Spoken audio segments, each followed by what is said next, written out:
Bonjour à tous et bienvenue sur Histoire et Religion. Le but de la chaîne est de vous équiper de plusieurs arguments qui vous aideront dans votre vie chrétienne. Alors, si c'est la première fois que vous découvrez la chaîne, n'oubliez pas de vous abonner et de partager afin de sensibiliser le plus de personnes. Sans plus tarder, c'est parti!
Nous allons discuter aujourd'hui de quelques preuves qui prouvent que la Bible n'a pas été inventée.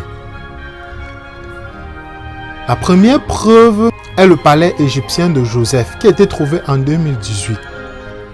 Le sceau de Joseph a été retrouvé dans des ruines de son palais à Tel Dada.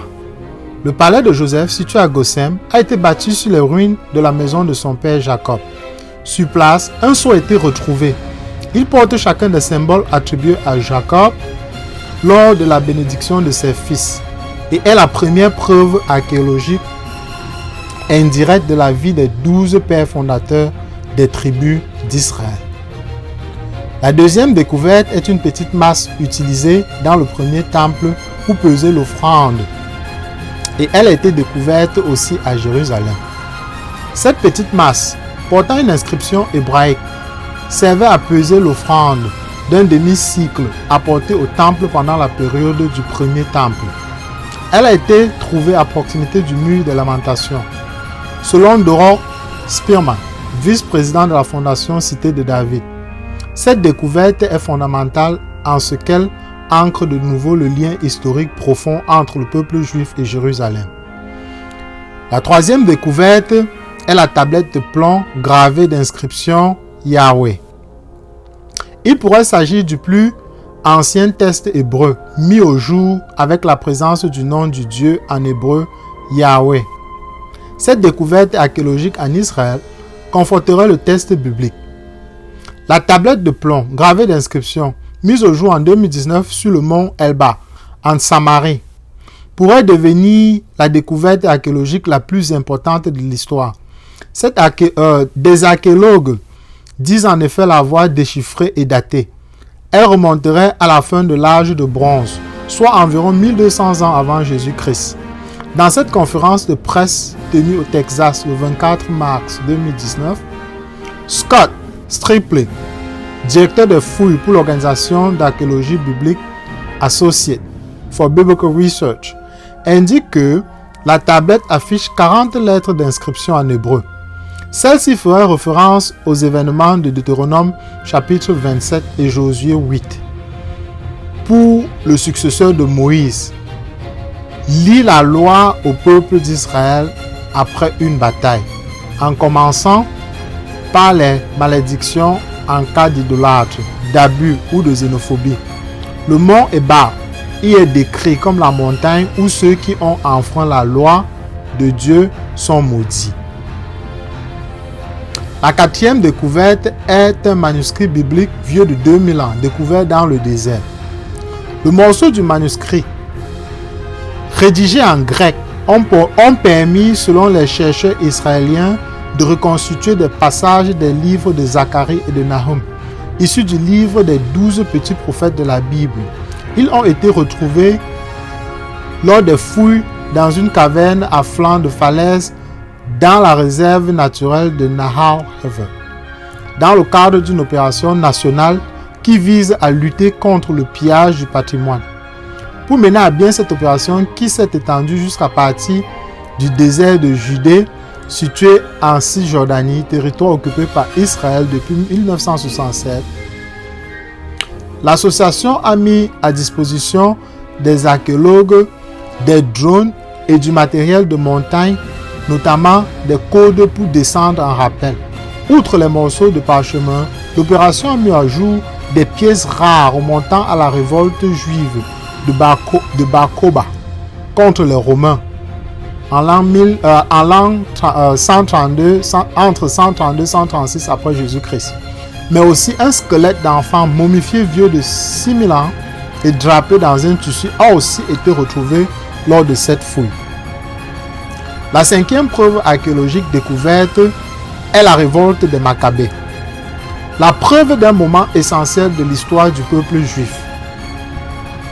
Les chrétiens catholiques ont le livre de Maccabées ajouté à leur canon, alors que les autres chrétiens des églises évangéliques n'avaient pas accepté le livre de Maccabées. C'est un livre apocryphe. Pour ceux qui sont curieux, ils peuvent aller le regarder.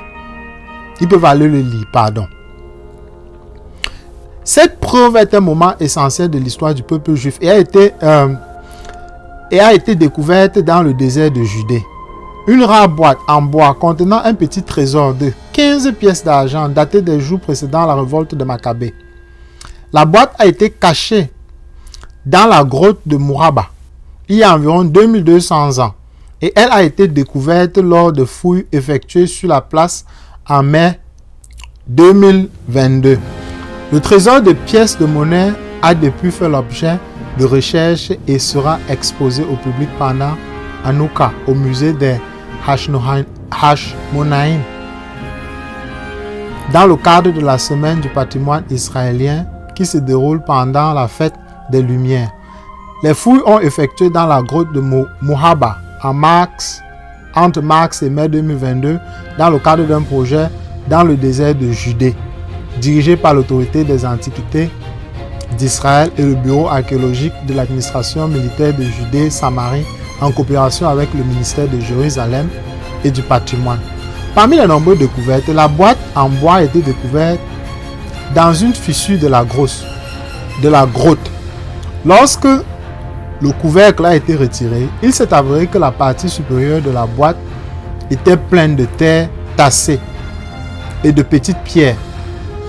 Sous cette couche de terre, un grand morceau de tissu de laine violet a été trouvé, recouvrant les 15 pièces d'argent qui étaient disposées avec les morceaux de laine de mouton dans la partie inférieure de la boîte, où les réfugiés juifs, dans le jour précédant la révolte de Maccabée, ou au début de celui-ci. La révolte des Maccabées était une rébellion juive menée par les Maccabées contre l'empire séleucide et l'influence que leur mode de vie avait sur la vie juive. La révolte a duré de 160 à 167 avant notre ère, mais est considérée comme ayant officiellement pris fin en 134 avant notre ère, lorsque les Maccabées ont obtenu leur indépendance. La sixième preuve archéologique est le fragment d'ivoire datant de l'âge de fer. Quelques 1500 morceaux d'ivoire autrefois incrustés dans des plaques décoratives et datant de l'âge de fer ont été dévoilés par les archéologistes israéliens à Jérusalem. Première découverte du genre dans la capitale. Ornées de rosaces, de fleurs, de lotus et de figures géométriques, les petites pièces d'ivoire, les premières à avoir été découvertes à Jérusalem, la capitale du royaume de Judée, ont été retrouvées dans des ruines d'une bâtisse, tout près de la vieille ville. Environ 1500 fragments d'ivoire avaient été sortis de la terre pendant les fouilles réalisées par le parking gigatif dans la cité de David. Mais les archéologues ne les ont identifiés qu'au cours d'une opération de tamissage humide qui s'est déroulée dans le parc national voisin. La septième découverte est le sceau en argile vieux de près de 3 millénaires qui a été découvert près du mur des Lamentations. Un sceau en argile datant de 2700 ans et découvert à Jérusalem a été présenté comme une première preuve matérielle de l'existence d'un gouverneur dans cette ville. Selon l'autorité israélienne, des Antiquités. Cet artefact rond de la taille d'un bouton a été découvert dans un bâtiment sur l'esplanade du mur des Lamentations dans la vieille ville de Jérusalem. Il date du 6e ou 7e siècle avant notre ère et illustre l'existence d'un dirigeant à Jérusalem. Cette période correspond à celle du premier temple juif dans la ville sainte. Sur la pièce figurent deux hommes revêtus de robes et se faisant face et se tendant la main avec ce qui semble être une lune entre les deux mains tendues. La 8e découverte est une bague appartenant à Ponce Pilate, gouverneur romain qui a crucifié Jésus, retrouvée sur le site d'Hérodium, en Cisjordanie. Le bijou a été découvert par un archéologue israélien en 1969, en Cisjordanie, sur le site de Hérodium. La colline qui abrite le tombeau du sulfureux roi d'Hérode, le Grand, au 1er siècle.